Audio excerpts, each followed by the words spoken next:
Žaidimas Šekspyro teatras skirtas lavinti tekstinių uždavinių suvokimą, taip pat jis lavina vaizduotę ir iliustravimo gebėjimus.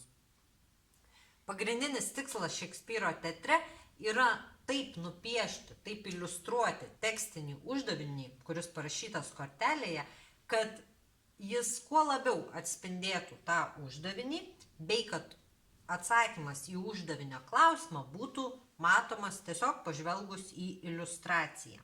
Taip pat iliustruojant negalime naudoti nei skaičių, nei raidžių. Pabandykime. Štai yra uždavinys, Mėja perskaitė 6 knygas, o Nojus 4 knygas. Kiek knygų perskaitė abu vaikai? Tai piešiame.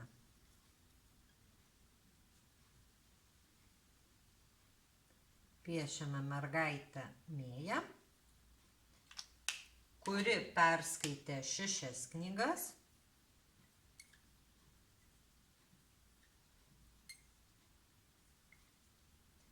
Ir piešiame Nojų,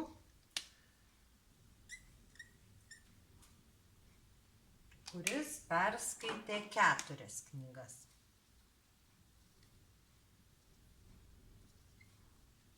Klausimas, kiek knygų perskaitė abu vaikai, ir atsakymą mes tiesiog matome, štai tiek knygų perskaitė abu vaikai.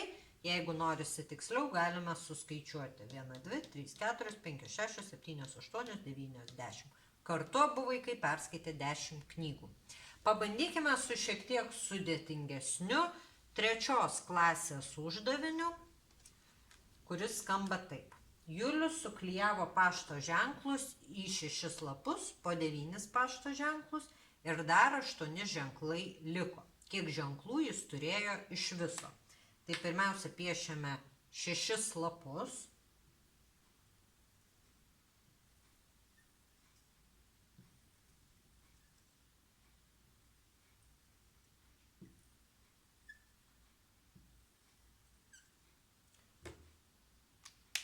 Tuomet po 9 pašto ženklus į kiekvieną.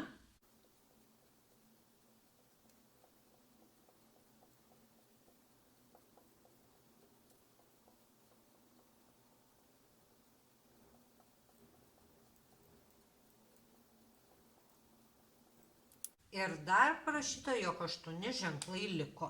Todėl nupiešiame ir juos.